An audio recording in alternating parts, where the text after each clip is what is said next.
Thanks for watching. I'm Margot Kimberg, and this is In the Spotlight, a closer look at a crime novel.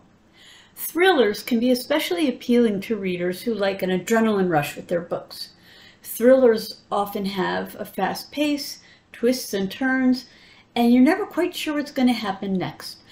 Let's take a closer look at a thriller today and turn the spotlight on Owen Laukkanen's The Professional.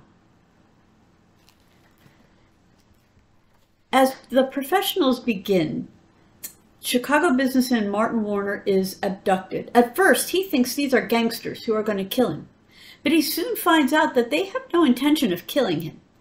All they want is what for Warner is a modest sum of money. Warner contacts his wife, who soon pays the ransom, after which Warner is freed. All's well, he doesn't even contact the police. And that's what this group of kidnappers has been doing for nearly 2 years.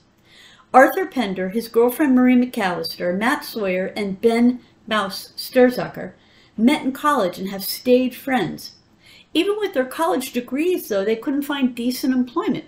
So they came up with a different plan: kidnapping. Their goal is to make enough money to retire to a place like the Maldives. Their goal isn't millions and millions of dollars. Pender believes that will call too much attention to them anyway. With modest takes from each job, they'll soon build up their wealth. And so far, it's worked. Their victims pay quickly, are not harmed, because that's important to Pender and Marie, and they get away without being caught. Everything changes, though, when they target Terry Harper. Like the others, he's freed without serious harm, but he's not willing to let it all go. He insists that the police investigate. So Kirk Stevens, with the Minnesota Bureau of Criminal Apprehension, begins looking into the incident. At first, the group doesn't even know that the police are after them.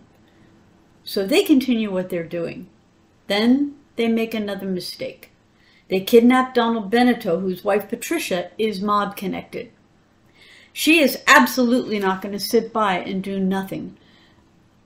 So she engages mobster Alessandro D'Antonio to find out who the kidnappers are and track them down. As the case grows, it's clear that this is a multi-state situation. So Carla Windermere from the FBI is assigned to it. She and Stevens begin to work together to find the kidnappers, and when they discover that the mob is interested in them too, they know it'll be a race against time to catch the kidnappers before the mob does.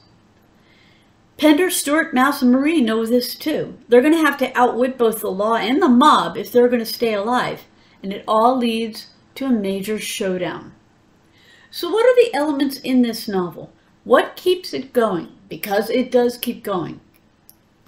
This is a thriller, so the pace is fast, the tension mounts, there are several twists in this plot, and there is some violence, although it is not protracted or gratuitous. That said, though, this is also a character study. As the novel goes on, we learn about the 4 kidnappers. They're not mindless thugs who simply want money or blood. They don't want to hurt their victims. They want to plan a future. And this kidnapping business is a step towards that future. And at first, they're a little naive about how grubby life on the run will get. And that's another element in the novel. The kidnappers soon learn some painful, tragic lessons, and they see how they've all been changed, and not really for the better. We learn about Stevens and Windermere, too. Stevens is in a stable, loving marriage with 2 healthy children. Windermere's relationship isn't as loving, but she doesn't wallow in it. Their characters, too, develop over the course of the novel, and no, in case you're wondering, they don't start having an affair. The Professionals is a thriller that shows what can happen when a plan starts out well but goes badly wrong. It features a fast pace, some tragicomic twists and turns, and a group of characters that seem fated to go up against each other. This has been In the Spotlight. I'm Margot Kimberg. Thanks for watching.